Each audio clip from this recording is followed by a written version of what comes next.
Assalamualaikum warahmatullahi wabarakatuh.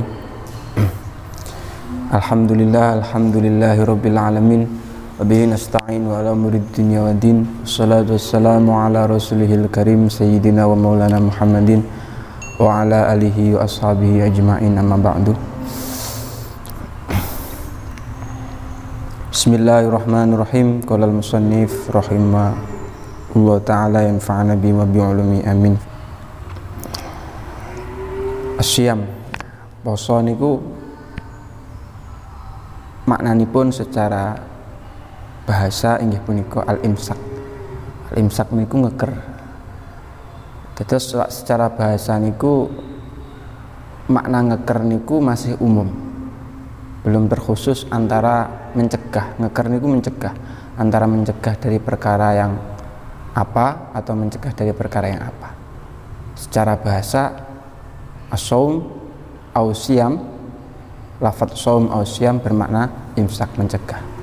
Dan secara syariat dan secara syar'an, secara syariat yang kita gunakan yaitu imsakun an muftirin, mencegah dari perkara yang membatalkan biniatin makhsusatin, dengan niat yang terkhusus, jami'an naharin, di dalam satu hari atau di dalam dari pagi sampai sore.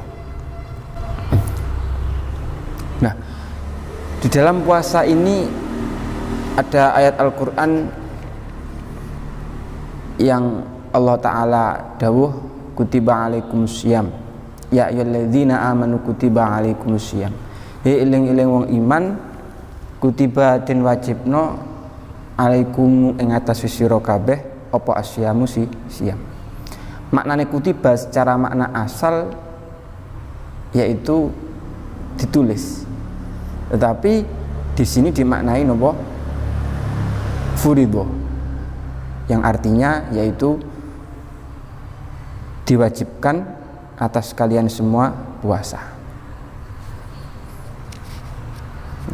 Di dalam pengertiannya secara syar'an yaitu imsakun an muftirin biniatin makhsusatin, dengan niat yang terkhusus. Kalau kita membahas niat, puasa itu niatnya tidak sama dengan niat sholat. Kalau niat sholat awalul fardi, awal fardu, kita melakukan sholat, kita wajib niat. Nah, sedangkan puasa itu niatnya sebelum melakukan pekerjaan, yang disebut dengan tabyitun niat. Nah, maka dari itu kalian harus memperhatikan tabyitun niat itu mulai ghurubus syamsi ila tulu'il fajri, mulai dari terbenamnya matahari waktu maghrib sampai tulu'ul fajri. Di situ diwajibkan niat. Nah, niat sendiri itu apa? Niat sendiri itu melakukan sesuatu, atau niat itu artinya qasdus syai'i, menyengaja sesuatu, muktaronan bifi'lihi, dengan menyengaja melakukan pekerjaan. Jadi kalau sampean itu mempunyai suatu niat,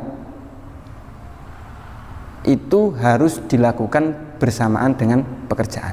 Itu teori secara umum. Tetapi dalam praktek puasa wajib, di situ seseorang harus meniatkan sebelum melakukan pekerjaan, atau yang disebut dengan tabyitun niat. Maka dari itu harus diperhatikan antara niat yang wajib dan niat yang sunnah. Maksudnya apa? Ketika seseorang itu mau berpuasa, semisal besok puasa, hari pertama puasa Ramadan, kalau melafadzkan bersama-sama di suatu masjid atau suatu mushola dan lain sebagainya, yaitu yang masyhur nawaitu shoma ghadin an adai fardhi syahri ramadhani hadisanati, itu melatih kita supaya meniatkan di dalam hati. Mahalun niyah fil qalbi, berarti tempat suatu niat yaitu di dalam hati. Maka ketika sampean memiliki niat sesuatu hal, itu biasanya di dalam hati. Sing mesti sampean pengen opo, pengennya apa, seneng karo sapa, iku jenenge di dalam hati. Nah, untuk yang di luar, untuk kita berbicara nawaitul nawaitu shoma ghadi itu liyusaida al-lisan, supaya menggampangkan lisan. Maka ketika sholat, ketika puasa, kita harus punya niat di dalam hati, kewajiban niat di dalam hati. Semisal gini, besok kita puasa 1 Ramadan dan belum berniat secara lisan, apa yang kita harus lakukan? Tetap kita melanjutkan puasa kita ketika kita tidak niat, tapi tetap kita wajib mengqadha. Istilahnya kita menghormati waktu puasa, tidak boleh kita muftir bagi orang yang lupa niat. Sedangkan ketika malam hari tidak meniatkan nawaitu shoma ghadin bersama-sama, atau tidak, istilahnya kita hanya menyengaja besok aku poso, besok aku sahur tak nggih poso sesuk, itu sudah dianggap niat. Jadi yang diperhitungkan atau yang jadi titik fokus utama, an-niyatu fil qalbi, niat itu di dalam hati. An-niyatu fil lisan fahiya sunnah, niat diucapkan dengan lisan yaitu hukumnya sunnah. Penutup untuk hari ini yaitu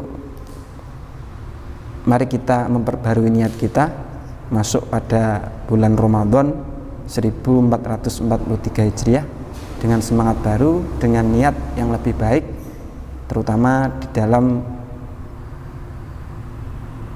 mengurusi organisasi. Mari kita niati dengan niat yang baik. Semoga Allah Subhanahu wa taala meridhoi dan memberikan inayah taufik untuk kita semua, sehingga kita semua bisa mengibarkan bendera kita, yaitu bendera Islam, dengan Islam yang rahmatan lil alamin. Sekian, wassalamualaikum warahmatullahi wabarakatuh.